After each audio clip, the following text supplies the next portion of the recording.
Hey, what's up, Joel pal, Mr. Cook, and we're going to work on the Unit 6 group work assignment. So the first part asks us to do some coterminal angles and then also to graph the angle in standard position. So in standard position, an angle is graphed like this. We start with drawing a point at the center. Standard position starts off pointing to the right. That's where all the angle measurements start. And then we're going to go 205 degrees in the negative direction. So negative direction means that it goes clockwise. So it's going to start on this path, go past 180 degrees, and this would be 270 degrees if we got to this point, so it's not quite there. So we just draw out our line, and then that would be our terminal side of the angle measurement, and this is going to be negative 205 degrees. And I know that it's going in the negative direction because I just go clockwise and I draw a little arrow pointing towards there.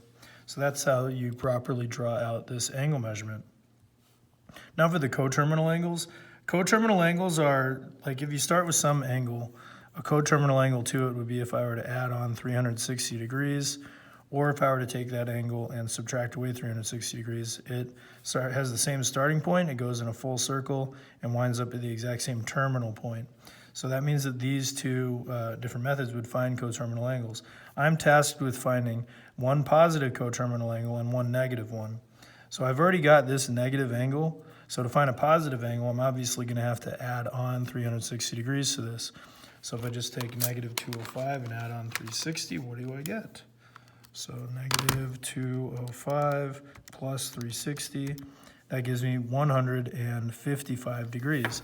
So that means that one positive coterminal angle could be 155 degrees. I can come up with all sorts of other positive coterminal angles if I add on another 360. So 515 would be another coterminal angle. If I add on another 360, 875 would be a positive coterminal angle. There's a bunch of different ones that I can come up with.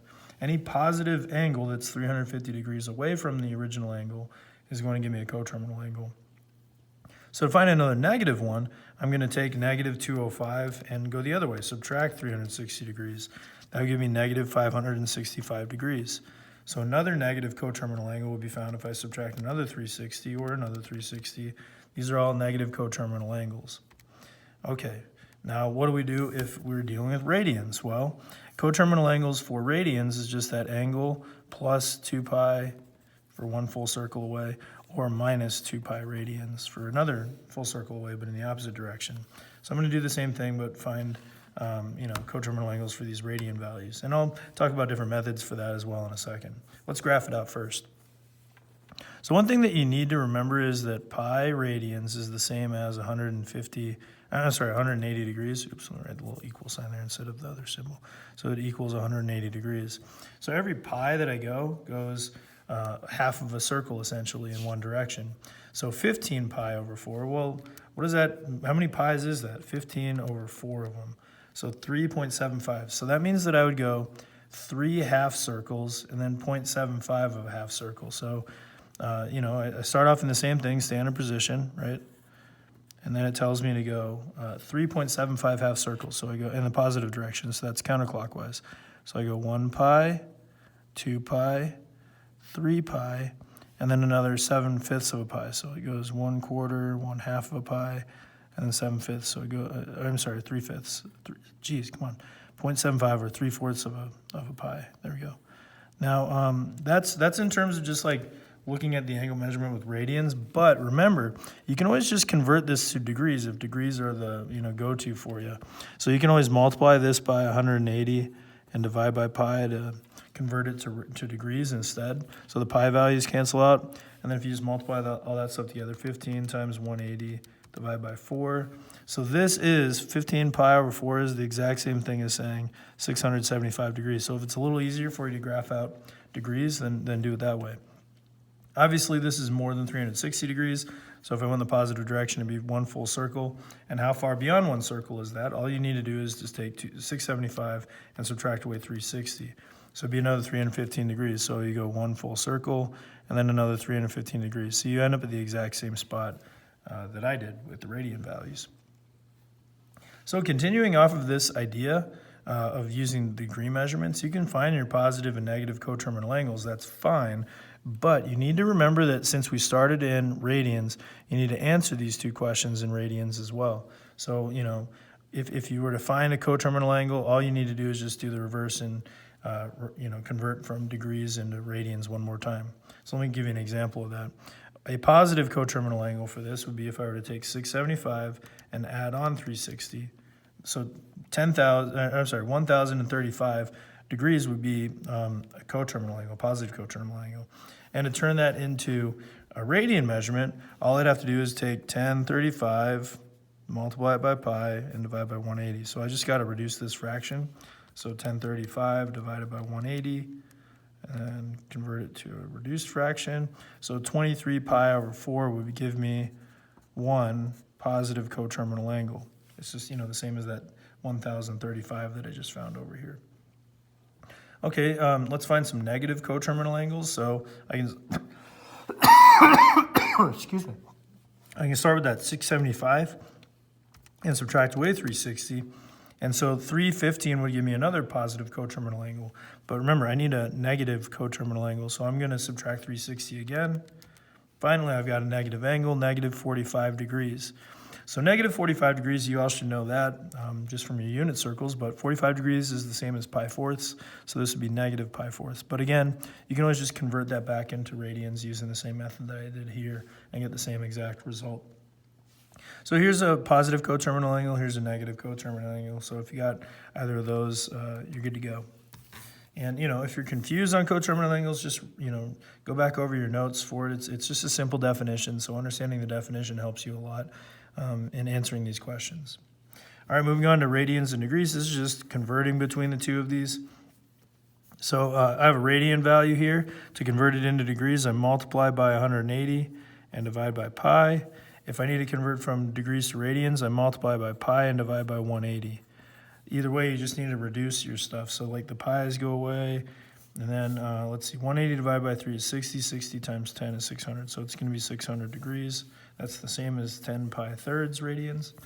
And then 125 and 180 are both divisible by 5, so this fraction, negative 125 over 180, reduces down to negative 25 over 36, and then just multiply the pi on there. So negative 25 pi over 36 radians would be your answer for this one.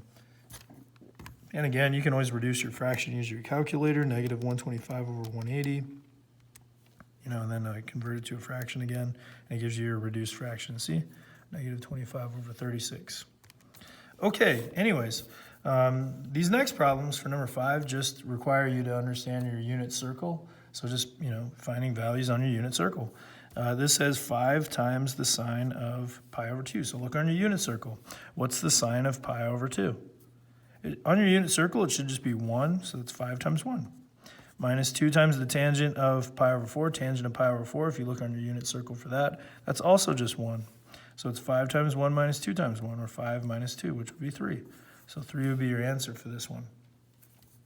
All right, over here, tangent of pi over 3, that's going to be, let's see here, that would be square root of 3 plus, and then 3 times the cosine of pi over 6. So if you look on your unit circle, that's going to be square root of 3 over 2. And if I multiply these together, I get 4 radical 3 plus 3 radical 3 over 2. Now to find a common denominator, I just need to multiply the numerator and denominator by 2 here, so I get 8 over 2. And then I just add. So 8 square root of 3's plus 3 square root of 3's gives me 11 square root of 3's over 2. And that's my reduced exact answer.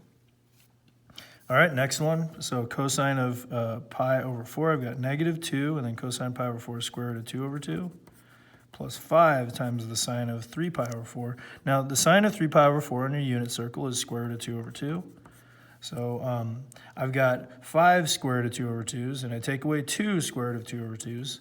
So how many square root of 2 over 2's do I have? I should have 5 minus 2, which would be 3 of them. So 3 square root of 2 over 2's, and that should be my answer. All right, now for the last one, 2 secant pi over 3. Now, secant of pi over 3 is not on your unit circle, but the cosine of pi over 3 is. You just have to remember that the secant is going to be its reciprocal. So what is the cosine of pi over 3? If you look on your unit circle, it should be 1/2. So the secant will be the reciprocal of that. So the reciprocal of 1/2 is 2 over 1. And then cotangent. So cotangent is also not on your unit circle. You need to find the tangent of 5 pi over 4. So if you look on your unit circle, the tangent of 5 pi over 4 should be 1. So to take the reciprocal of that, it's just 1 over 1, which is still 1. So this is asking 2 times 2, which is 4, minus 3 times 1. So 4 minus 3 gives us 1. So 1's our answer.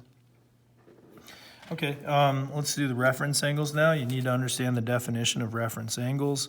Reference angles are, like if I were to take the angle that we started with, the angle with a degree measurement of -205. The reference angle for this would be like when I have my terminal side right here.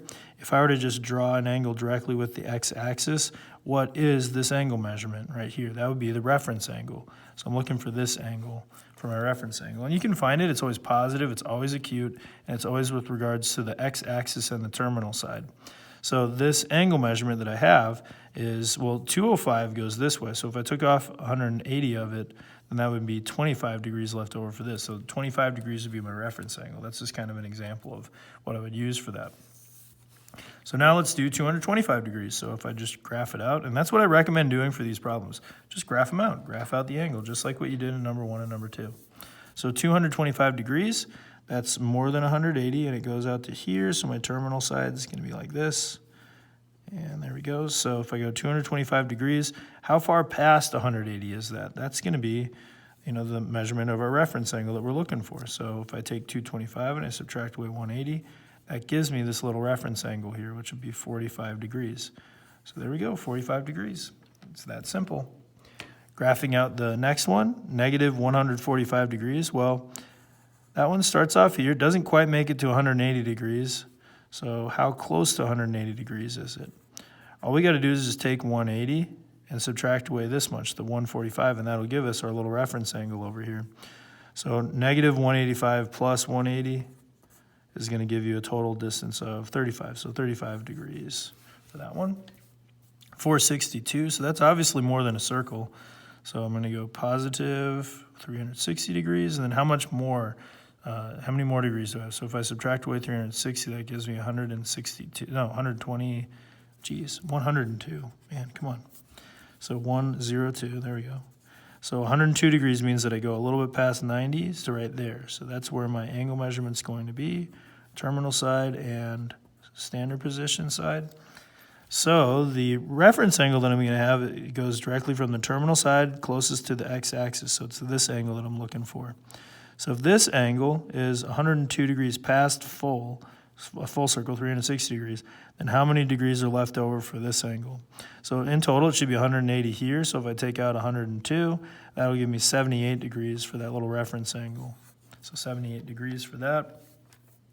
And this one, I was just messing with you guys when I put this one up. It's a pretty nasty number, but the neat thing is that, it's just the same process as the first couple problems. So we got to figure out a number that's close, like, how many 360s can we get to as close as that 5,168.3 as we can. So let's take 360 and multiply by, it's going to be more than 10. So let's write 12. No, more than that. So plus 360, so this will be 13. No, plus 360. That's it. All right, so 14 times. So that means that if we just, find the difference between that and 5,040 degrees, we'll see what the remainder is going to be left over. So that's pretty crazy. That means it's 12, 13, 14 times in a circle. So let's draw out the angle. All right, so if I go in the negative direction, I go 14 times. Let's see. So that's 1 full rotation, 2, 3, 4, 5, 6, 7, 8, 9, 10, 11, 12. At this point, I'm at 4,320 degrees. 13, 14. So in the negative direction, now I've gone 5,040 degrees, but I need to go negative 5,168.3. So how many more degrees is that going to mean that I need to go to? So if I take away that 5,040, I get 128.3. So I still need to go another 128.3 degrees. So it'd take me to somewhere like right over here. So that's my angle measurement all drawn out. Man, that looks weird. So this is 128.3 degrees. How much is left over for the reference angle over here? So I just take, 180 and subtract away that much. So subtract that from 180, and we end up with what? So 180 minus 128.3, and you get 51.7 degrees. And obviously this one would be a little bit outside of the scope of something we'd ask on the test, but you can imagine that this is it's not too difficult, not too bad, and it kind of gets the point across that like angle measurements can go on like a bunch of different rotations. Okay, next, find all values for theta of the trigonometric ratio over the unit circle. So we're just reading off the unit circle basically.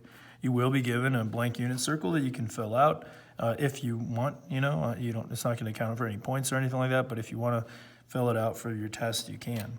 I kind of have all my unit circle values memorized, but if you need a unit circle out while I'm going through this, go ahead and get it out. Anyways, what this is asking us is to find any angle measurements that have a sine of 1. So remember that sine is the y values on your unit circle, and also notice that it's the unit circle and it's in terms of radians, so we need to answer these in terms of radians. So what angle or angles have a sine of 1? If you look on your unit circle, the only radian value on your unit circle that has that should be pi over 2. So pi over 2 is your only answer for that. Now let's look for the tangents. So the tangents are the y values over the x values. The only angles that have, and let me write that out, there we go. The only angle or angles that have a tangent of negative square root of 3, if you look on your unit circle, are going to be 2 pi over 3 and also 5 pi over 3. So those two answers should be the ones that, that answer the question for you. Those two angles give you a tangent of negative square root of 3. Now cosecant isn't on your unit circle, but a related trig ratio is, and that's sine, because saying that the cosecant of some angle is equal to 2 is equivalent to saying that the sine of that same angle is equal to the reciprocal of 2. So remember that 2 is 2 over 1, so the reciprocal of that, if I flip it, is 1 over 2. So what angle or angles on your unit circle have a sine of 1/2? So if you look around, it should just be pi over 6, and then also 5 pi over 6. So those two should be your answers. All right, so that's all of number 7, just reading off the unit circle. Once again, you'll have a unit circle that you can fill out if you want for the test. The last one that we have is just a strict step-by-step process to answer the question. It's always the same, and I think we have a bunch of these that are on the extra review as well. Determine the 6 trig ratios from standard position given the terminal side passes through this coordinate right here. This is just extending off of the ideas of the unit circle and that symmetry that we have with all of that stuff, especially with reference angles. That's like the key point of this whole thing. So if I graph out that coordinate, it's going to show up in quadrant number 3, because that's where x is negative and y is negative. So let's say that the coordinate goes like right over here, okay? So that's the location of the coordinate, -3, -5. So once you draw the coordinate out, just draw a line straight over to the origin. This is going to be the hypotenuse on a right triangle that you're going to draw.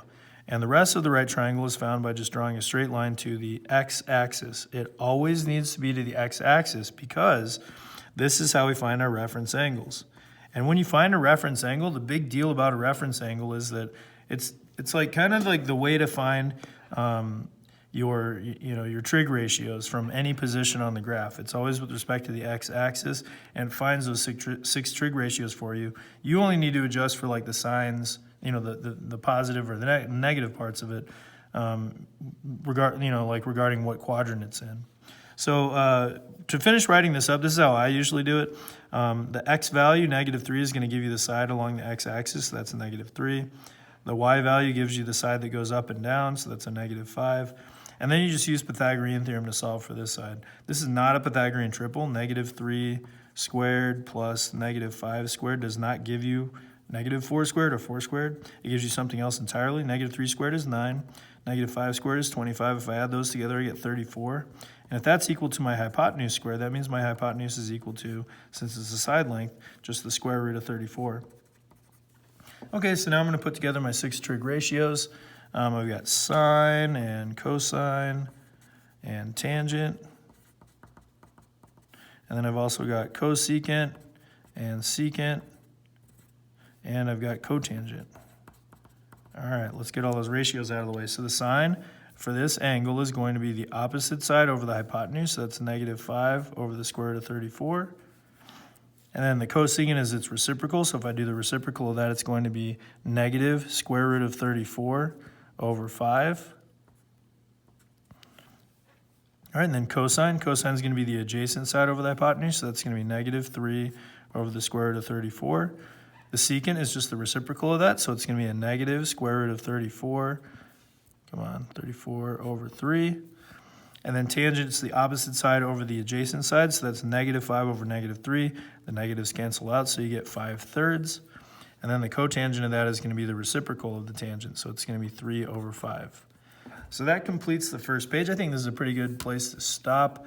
That also, by the way, gets the answers for all the 6 trig ratios. You're not going to need to reduce the radicals or rationalize the denominator. Just like if it is a fraction, like a 4 over 7, or no, 4 over like 6 or something like that. Just reduce it to 2/3. That'd be an example of like when you'd want to reduce your fractions. But yeah, that's it for this page. I'm going to go on to the second page next, where it focuses mostly on graphing and properties of graphing. All right, so that's it for this video. On to the next one.